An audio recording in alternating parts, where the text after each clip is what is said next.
opportunity to ask your questions at the end of this as well. I'm Ron Stipp with the Canadian Labour Congress and hosting this evening with you, which is phenomenal. We have not had a premier address us for a long, long time, and it fills my heart, David, we know each other, to actually see you here and as premier and address this incredible crowd here. So a very special night for all of us at Harrison, and a lot of Labour activists here have never had an opportunity to have a premier in the room, and I just want, let's give it up for David for actually doing this.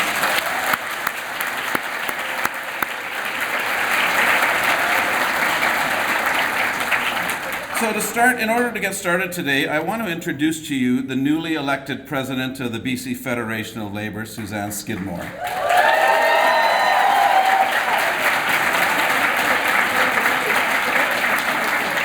A couple of sentences about my friend. Suzanne was elected BC Fed Secretary Treasurer in 2018 and re-elected in 2020. Suzanne previously served for 5 years as Executive Vice President of the BCGEU.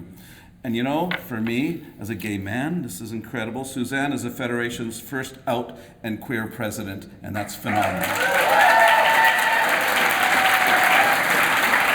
So I'll turn it over to Suzanne to say a few words and introduce our premier.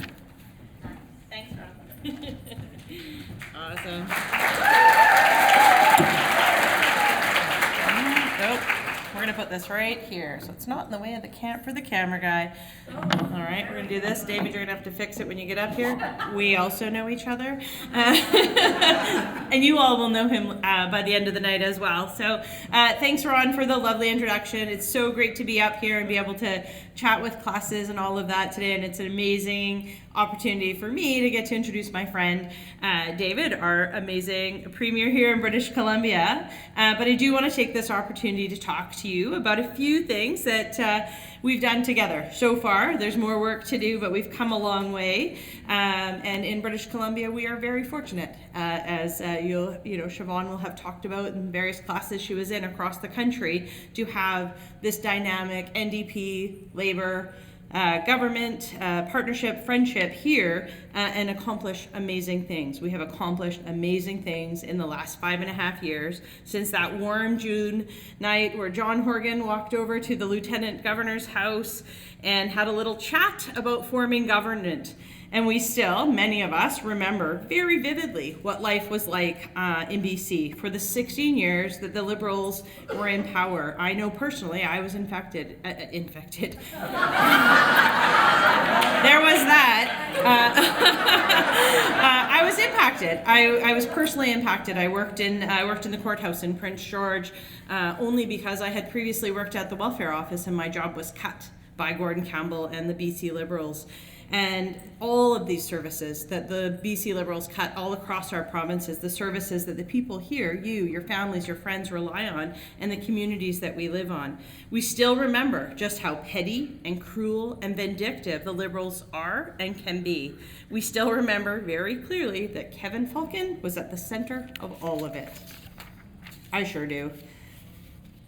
Yeah, exactly. They can change their party's name all they want. They can call themselves whatever they want, but there is no rebranding, no new logo that can wipe away the record to what they did here in British Columbia.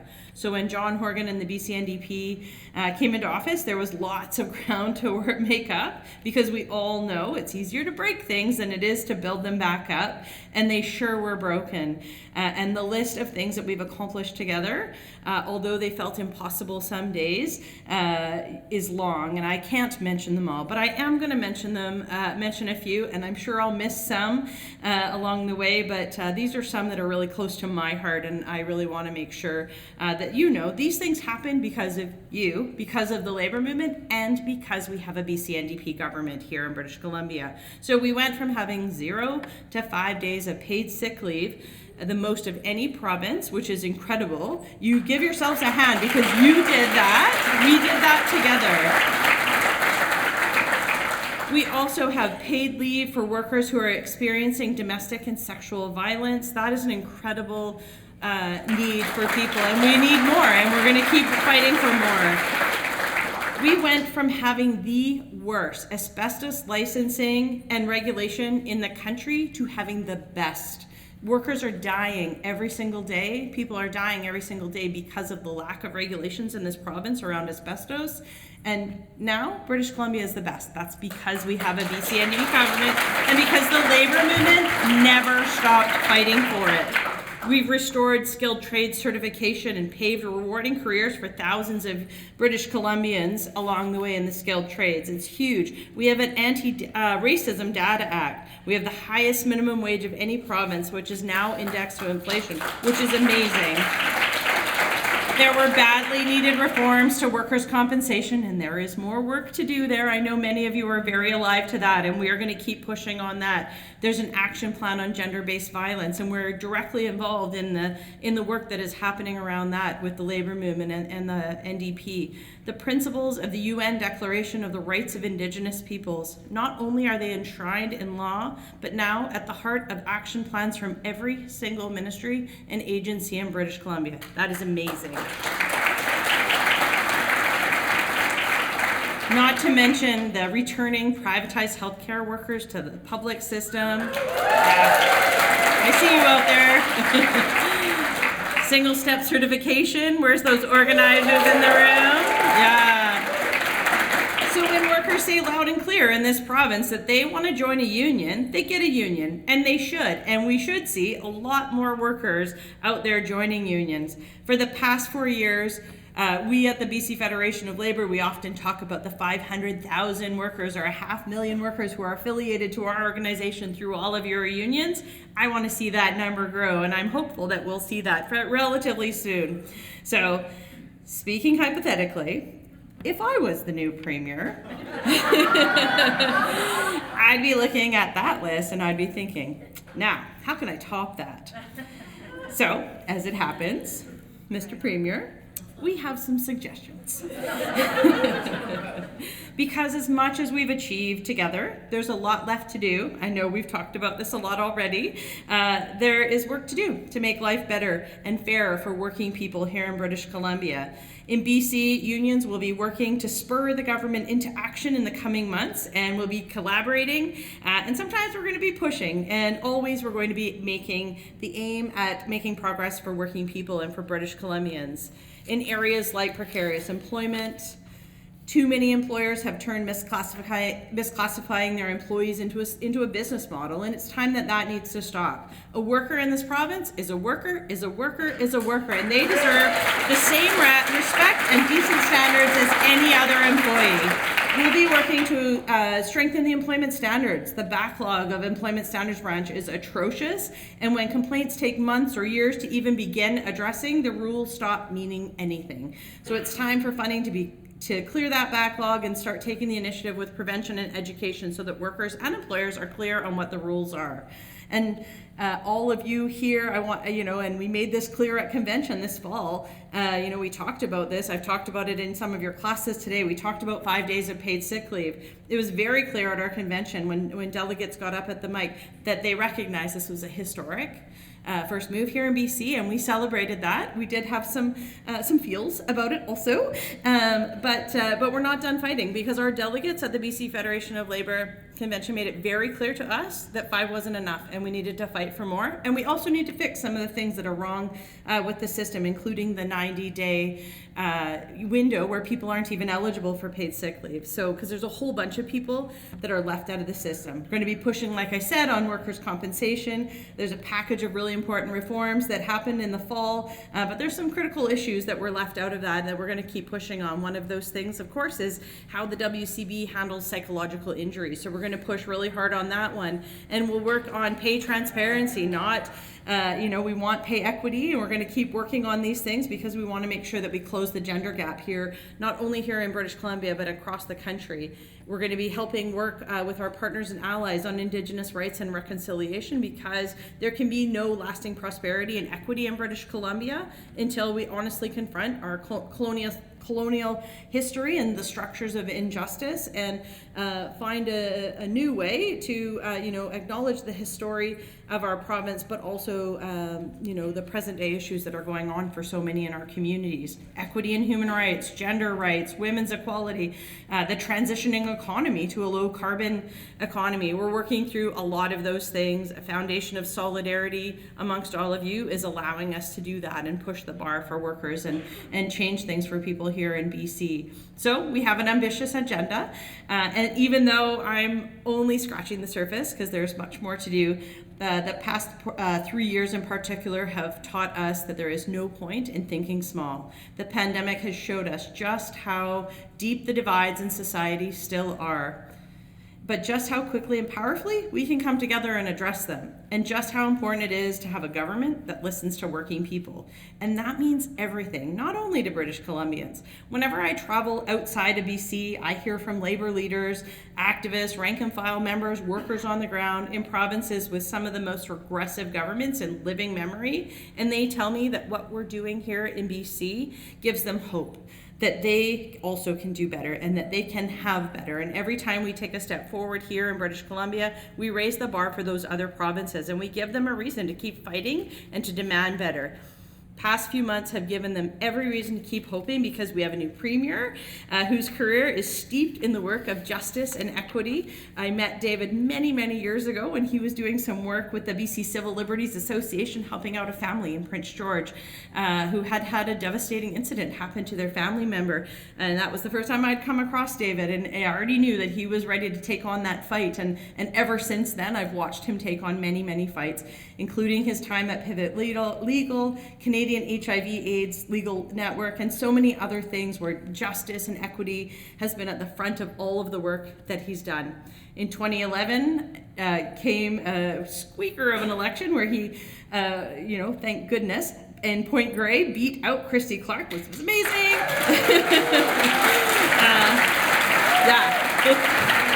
And 2 years later, it was no longer a squeaker of election. He's won that riding ever since then and holds it with a good, strong hold. And so when John Horgan formed his cabinet, David became the Attorney General, one of the most effective in BC that I've ever seen. And I actually worked in that ministry, so I can speak personally about it. I've seen a lot of bad AGs, I can tell you.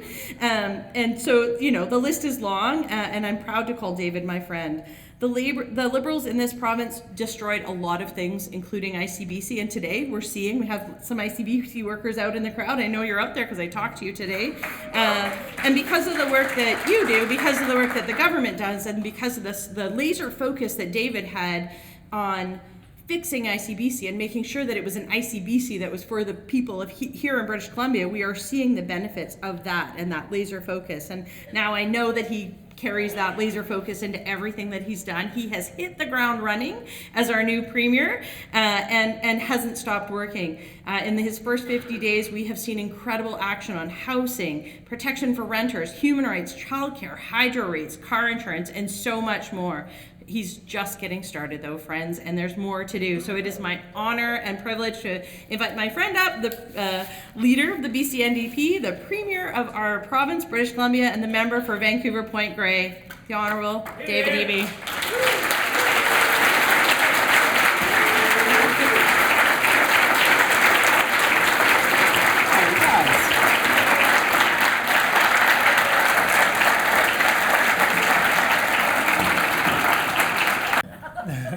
Thanks very much for the standing ovation. I am really honored to be here. Thanks, I agree.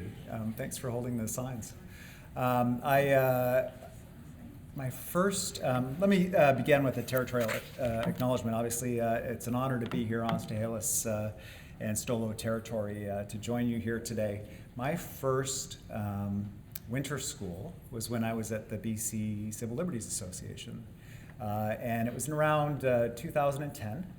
And if you had said to that David Eby that you would be coming back in 2023 as the Premier of British Columbia, I mean, I would have been amused and concerned. And I never thought that I would be here speaking to you in this role when I came back as an opposition member to speak to you again. The same thing. And so every day when I wake up in this job, I feel profoundly honored to be doing this work for you, and with all British Columbians. And I don't take it for granted. I didn't expect to be here, and I'm going to make my time count, and I need your help to do that. This is our first in-person winter school in 3 years. And I'd like to recognize that, how nice it is to be here in person, how essential it is for all of us to be together, to be celebrating our successes, to be reflecting on the work that we still need to do, and to be finding opportunities to do that. And doing that in person is so crucial. I want you to know, I want to say something out loud. You know it's true. I know it's true. We've reached this point of being in person, our province being where it is post-pandemic, only because of the work of the workers of this province and the labor movement, and all of us working together to get through it. We owe a great debt of thanks to workers in this province. Everybody from the UFCW workers who kept those grocery stores open, people working in the food sector, the industrial food workers who kept shelves stocked, kept families fed, the teachers, the BCTF members who went to work and supported families so that kids were able to be kids and were protected from some of the most extreme social harms that came out of the pandemic that we saw in other provinces where schools were closed. We owe it to the CUPE members who kept those schools clean, showed up and did their jobs, and supported our communities in doing so.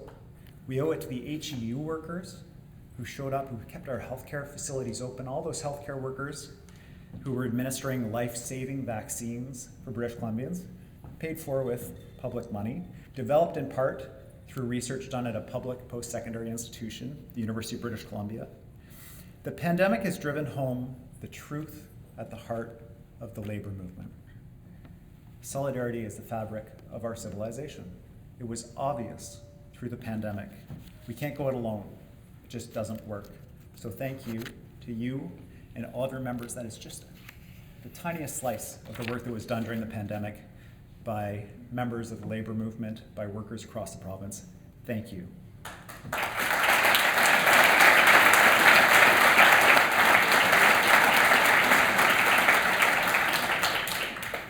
Now, it's really obvious to me, and I know it's really obvious to you, that we're all in this together and the evidence is all around us.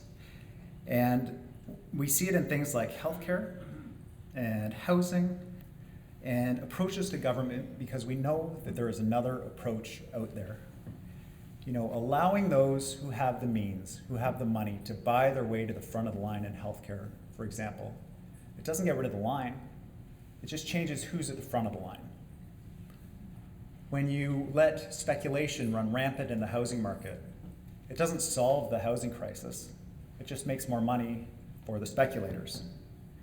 And giving tax cuts to the wealthiest 1% doesn't solve the challenges that we face. It just means higher costs for everybody else in the province.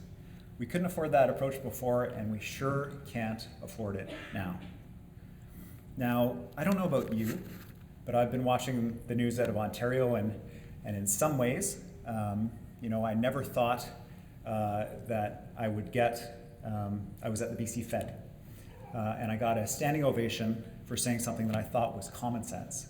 But I'll tell you this, British Columbia will never use the notwithstanding clause to attack the human rights, democratic rights of British Columbians, including working British Columbians, ever. That's my comment to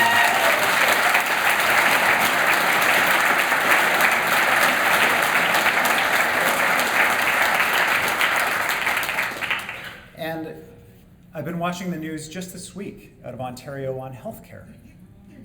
And I'm going to borrow and adapt a line from Ronald Reagan. Trust me, this isn't something that comes easily or frequently.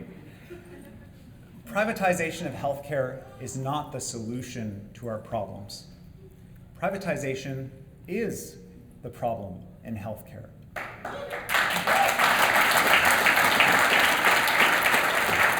Now, you have my word here tonight, and it's being recorded, and I said, go ahead and post it. As long as I'm Premier, our government will be a force for defending and expanding widely accessible, universal, public health care.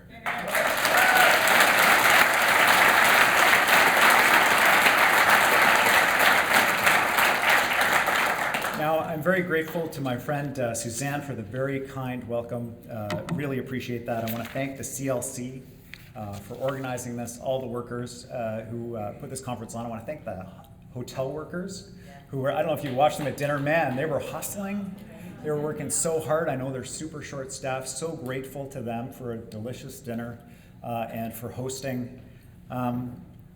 It's easy to forget how far we've all come together. And it's everybody in this room, and it's all the workers you represent, and it's those hotel workers.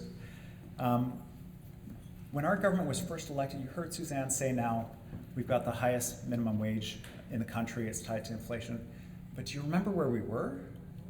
We had the lowest minimum wage in the country.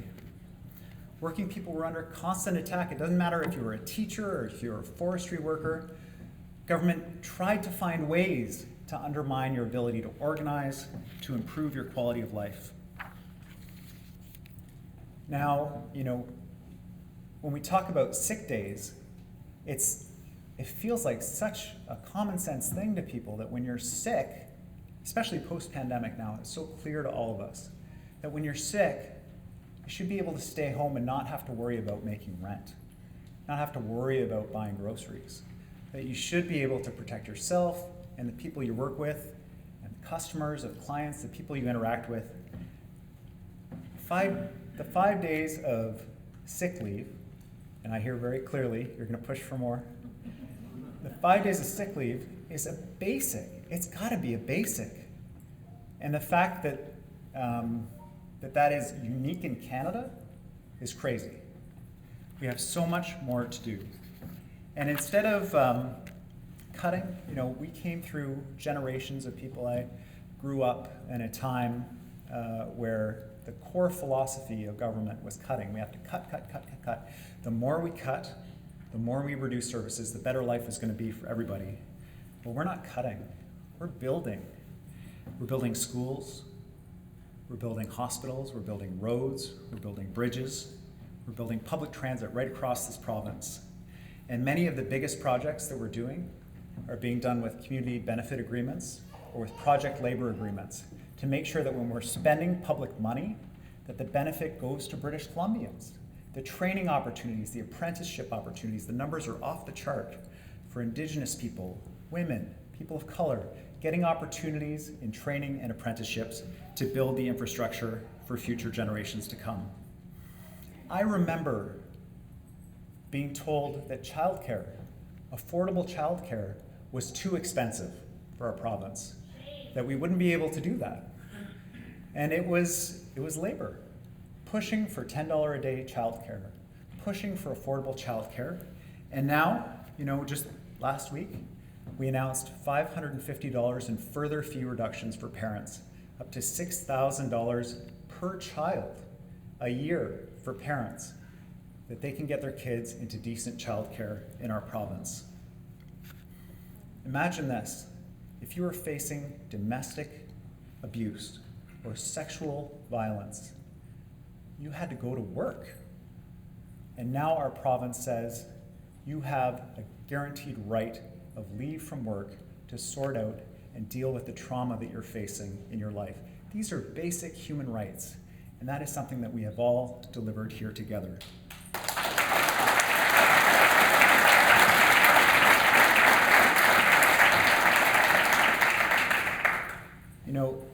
It's the unions who built the middle class in this province. I think that everybody in this room knows that that's true. But in order for people to be able to access the benefits, and can you feel the shift out there in the public understanding of the role of unions in providing people with a decent standard of living? Like when people talk about Starbucks workers organizing, the work that Steele's doing, or they talk about Amazon workers at distribution centers organizing, there's such public support for the labor movement now. People understand that connection, the work that you've done, to turn jobs that used to be casual, that used to be low paid, used to be profoundly dangerous, into good family supporting jobs. And so making sure that more people have access to that is essential to building the kind of society that we want. And that's why something that sounds technical to people who aren't in the labor movement, single-step certification, but that ability to organize a workplace, to be able to transform lives and workplaces into dignified, meaningful, well-paid work, the work that you're going to learn about here, some of you are going to teach about over the winter school, that's what it's all about. It's about raising the standard of living for all British Columbians. Some of you in this room will remember this moment. It was traumatic for so many people in our province. It's been 20, can you believe this? It's been 20 years since the largest mass firing of workers in our province's history, when the Liberal government fired 4,000 healthcare workers, most of them women, people of color, fired them from their jobs, privatized their jobs, and then hired them back without the benefits at much lower wages under private employers. We brought back over 4,000 of those workers back into the public sector. We had an event at the legislature in the Rotunda. It was in my very earliest days as Premier. I mean, it still feels early right now. One of the first events that I did, I have to tell you, it was one of the most meaningful moments in my political career, with those women talking about what it meant to them and their families to take that massive pay cut, to lose all their benefits, and to do the exact same job at the exact same facility. Unacceptable. Now they're all in the public sector, back with the benefits and the pay that they need for a decent standard of living.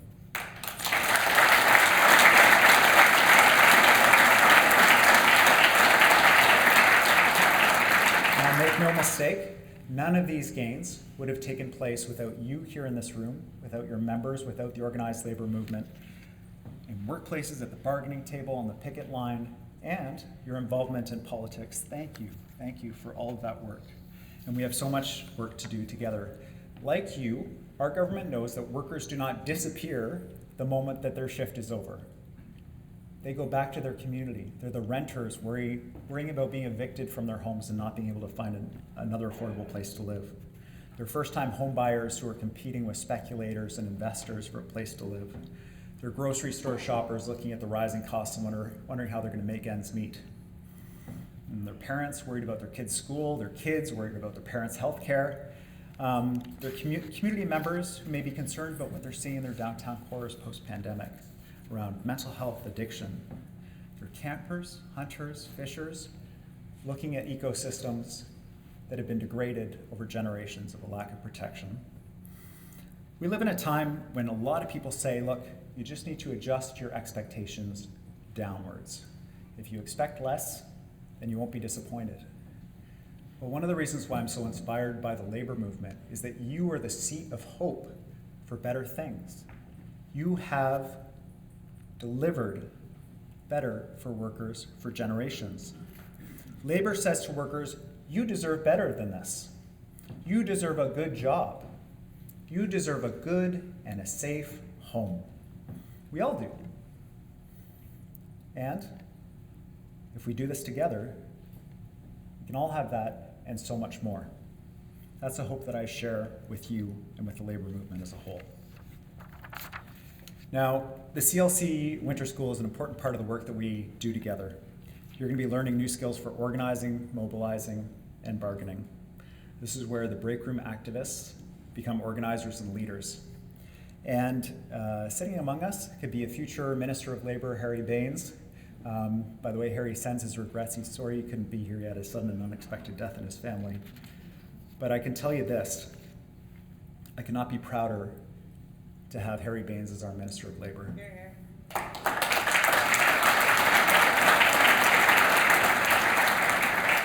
Let me tell you a little bit about Harry for those of you who don't know him. He's a former mill worker. He's a longtime activist with the Steelworkers Union. And he knows that unions are not only our best means of improving wages and benefits, but they're also one of our most powerful tools against racism and discrimination. So what does it mean to have a Minister of Labor who came up through the labor movement? What does it mean to have a Speaker of the Legislative Assembly, Raj Chauhan, the first South Asian speaker in the Commonwealth, forged in the struggles of the Canadian Farm Workers Union, fighting for agricultural workers' rights. What does it mean to have a minister for mental health and addictions in Jennifer Whiteside, who fought for those privatized health workers when she was the HEU's Secretary Business Manager? It means a government that puts working people first. So what can you expect from our government moving forward? Well, my vision of BC is a place where everyone can build a good life for themselves and their families, where you can afford to buy or rent a decent home, where healthcare and a family doctor is available when and where you need it, where we create good paying jobs with better conditions in the workplace, where we build a stronger, more sustainable, low carbon economy, and where we do all of this in partnership with Indigenous peoples. Halfway through my first 100 days in office, and we're already, I am thrilled with what we've been able to get done, and I am standing on the shoulders, of course, of Premier John Horgan. We have a new affordability credit that means more money for British Columbians struggling with rising costs. We talked about reduced childcare costs, froze ICBC rates for 2 years. Thank you, ICBC workers, for delivering on the reforms that have turned that corporation around.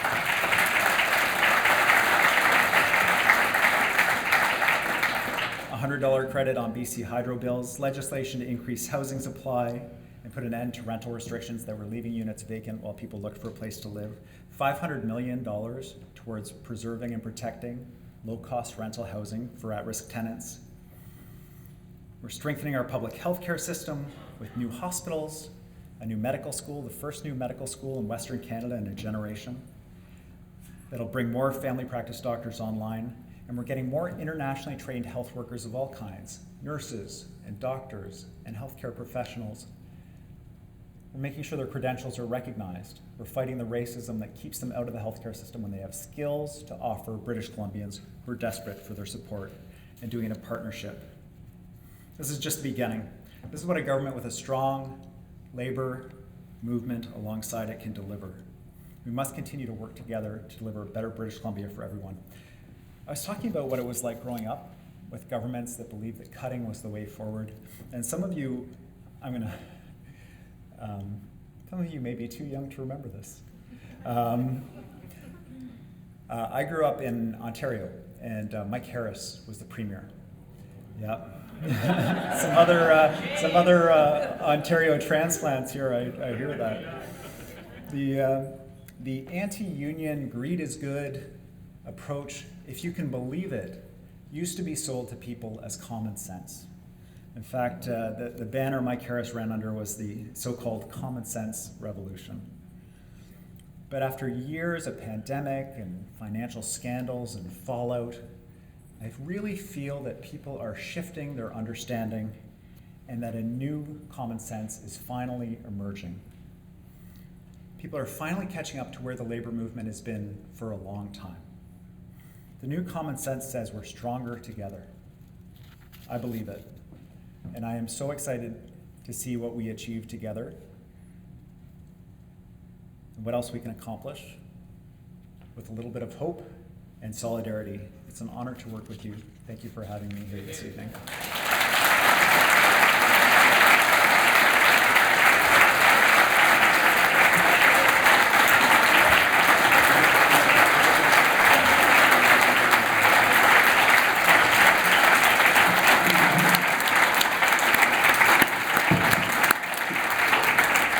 I'll call you Mr. Premier. Thank you, Mr. Premier.